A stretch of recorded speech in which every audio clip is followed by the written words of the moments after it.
നമുക്കെല്ലാവർക്കും വളരെ സുപരിചിതമായ ബൈബിളിലെ ഒരു വ്യക്തിയെക്കുറിച്ചാണ് നാം ഇന്ന് ചിന്തിക്കുന്നത്. ലൂക്കോസിൻ്റെ സുവിശേഷം 19-ാം അധ്യായം 9-ാമത്തെ വചനം. ഇവനും അബ്രഹാമിൻ്റെ മകൻ ആകയാൽ ഇന്ന് ഈ വീടിന് രക്ഷ വന്നിരിക്കുന്നു. യേശു സക്കായിയെ വിളിച്ചത് അബ്രഹാമിൻ്റെ മകൻ എന്നാണ്. അതിന് പല കാരണങ്ങൾ നമുക്ക് കാണുവാൻ സാധിക്കും. എരിഹോ പട്ടണത്തിലെ ജനങ്ങൾക്ക് സക്കായിയെ നന്നായിട്ട് അറിയാമായിരുന്നു. ധനികനായ ഒരു ചുങ്കക്കാരൻ, റോമൻ ഭരണകൂടത്തിന് വേണ്ടി നികുതി പിരിക്കുന്ന ഒരു മനുഷ്യൻ. സമൂഹത്തിൻ്റെ കണ്ണിൽ അവനൊരു പാപിയാണ്, വഞ്ചകനാണ്, യഹൂദന്മാരുടെ ശത്രുവാണ്. അവൻ്റെ സമ്പത്ത് വർദ്ധിച്ചെങ്കിലും ആളുകൾക്ക് ഇടയിൽ അവന് മാന്യതയുണ്ടായിരുന്നില്ല.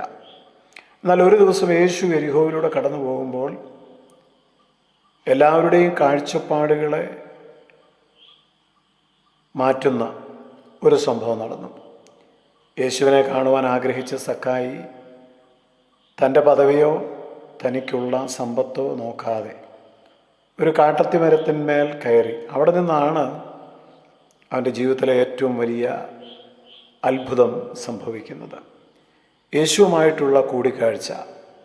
യേശു ആ മരത്തിൻ്റെ ചുവട്ടിൽ എത്തി മുകളിലേക്ക് നോക്കി, സക്കായിയെ വേഗം ഇറങ്ങി വരിക, ഇന്ന് ഞാൻ നിൻ്റെ വീട്ടിൽ പാർക്കേണ്ടതാകുന്നു എന്ന് പറഞ്ഞു. ആ വാക്കുകൾ സക്കായിയുടെ ഹൃദയത്തെ വളരെ സ്പർശിച്ചു. അവൻ സന്തോഷത്തോടെ യേശുവിനെ സ്വീകരിച്ചു.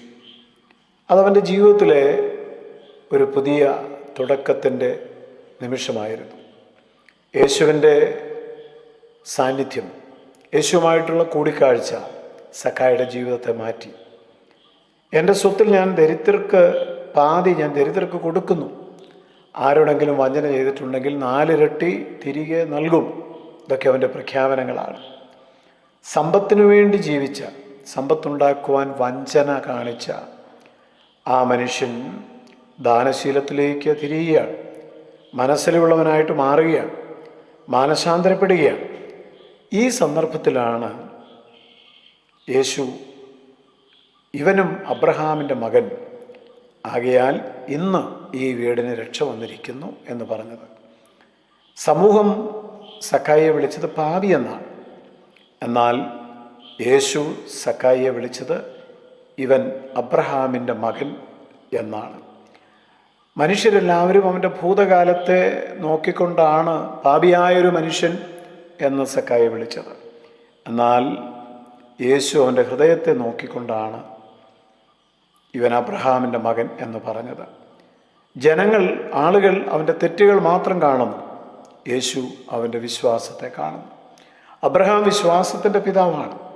ദൈവത്തെ വിശ്വസിക്കുകയും ദൈവവിളിക്ക് അനുസരണം കാണിക്കുകയും ചെയ്ത നീതിമാനായൊരു മനുഷ്യൻ. സക്കായിയും അതേ വഴിയിലൂടെയാണ് നടക്കുന്നത്. അവൻ യേശുവിനെ അന്വേഷിച്ചു, സ്വീകരിച്ചു, തൻ്റെ ജീവിതം യേശുവിന് വേണ്ടി സമർപ്പിച്ചു. അതുകൊണ്ട് അവൻ അബ്രഹാമിൻ്റെ മകനായി വിളിക്കപ്പെടുകയാണ്. ഈ ഒരു സംഭവം ഇന്നും നമ്മോട് ശക്തമായി സംസാരിക്കുന്ന കാര്യങ്ങളുണ്ട്. പലപ്പോഴും മനുഷ്യൻ മറ്റുള്ളവരെ അവരുടെ പരാജയങ്ങളുടെയും അവർ ചെയ്ത തെറ്റുകളുടെയും ഒക്കെ അടിസ്ഥാനത്തിൽ വിലയിരുത്തുമ്പോൾ ദൈവം മനുഷ്യനെ ഒരിക്കലും അവൻ്റെ ഭൂതകാല പ്രവൃത്തികളുടെ അടിസ്ഥാനത്തിൽ അവനെ അളക്കുന്നില്ല, വിലയിരുത്തുന്നില്ല. മാനസാന്തരപ്പെടുന്ന ഓരോ ഹൃദയവും ഓരോ പുതിയ സൃഷ്ടിയായിട്ടാണ് ദൈവം എണ്ണുന്നത്. ഇവിടെ പറഞ്ഞിരിക്കുന്ന പല കാര്യങ്ങളിൽ ഏറ്റവും പ്രധാനപ്പെട്ടത് ഇവൻ അബ്രഹാമിൻ്റെ മകൻ എന്നാണ്. നേരത്തെ ഓർപ്പിച്ചതുപോലെ ഏതു വിധേനയും സമ്പത്തുണ്ടാക്കണം, പണമുണ്ടാക്കണം, അതിനാരെയും വഞ്ചിക്കാം, ആരെയും ചതിക്കാം, എന്തും ചെയ്യാം എന്നുള്ള മനോഭാവം ആയിരുന്നു സക്കായിക്ക്. എന്നാൽ സക്കായിയുടെ പ്രഖ്യാപനം നമ്മൾ കണ്ടു. ചതിയായിട്ട് വല്ലതും വാങ്ങിയിട്ടുണ്ടെങ്കിൽ, അങ്ങനെ താൻ പണത്തോടുള്ള തൻ്റെ ആർത്തി യേശുവുമായിട്ടുള്ള കൂടിക്കാഴ്ചയിൽ നഷ്ടപ്പെടുകയാണ്. അതിന് അബ്രഹാമിൻ്റെ ജീവിതം അവൻ അനുകരിച്ചു എന്നാണ് യേശു കണ്ടെത്തിയത്. സോദോമിൽ വെച്ച് നമുക്കെല്ലാവർക്കും അറിയാം, അബ്രഹാമും തൻ്റെ സഹോദരപുത്രനായ ലോത്തും തമ്മിൽ സമ്പത്തേറെ ഉണ്ടായിരുന്നത് കൊണ്ട് അവർക്ക് ഒരുമിച്ച് പാർക്കാൻ കഴിയാതെ വന്ന സാഹചര്യത്തിൽ അവരുടെ ഇടയിൽ ഒരു പിണക്കമുണ്ടായപ്പോൾ അബ്രഹാം പറഞ്ഞ ഒരു പ്രഖ്യാപനം, നീ ഇടത്തോട്ടെങ്കിൽ ഞാൻ വലത്തോട്ട് പോയിക്കൊള്ളാം, നീ വലത്തോട്ടെങ്കിൽ ഞാൻ ഇടത്തോട്ടും പോയിക്കൊള്ളാം, നാം തമ്മിൽ സഹോദരന്മാരല്ലോ, നമ്മുടെ ഇടയിൽ ഒരു പിണക്കമുണ്ടാകരുത്. എത്രയോ അർത്ഥവത്തായിട്ടാണ് ഈ വചനം സക്കായിയുടെ ജീവിതത്തിൽ പ്രായോഗികമാക്കിയത്. അബ്രഹാമിൻ്റെ വിശ്വാസം, ഇവൻ അബ്രഹാമിൻ്റെ മകനെന്ന് യേശു പറയുമ്പോൾ അബ്രഹാം പണത്തെ സ്നേഹിച്ചില്ല, പണത്തിനു വേണ്ടി സഹോദരനുമായിട്ട് പിണങ്ങിയില്ല.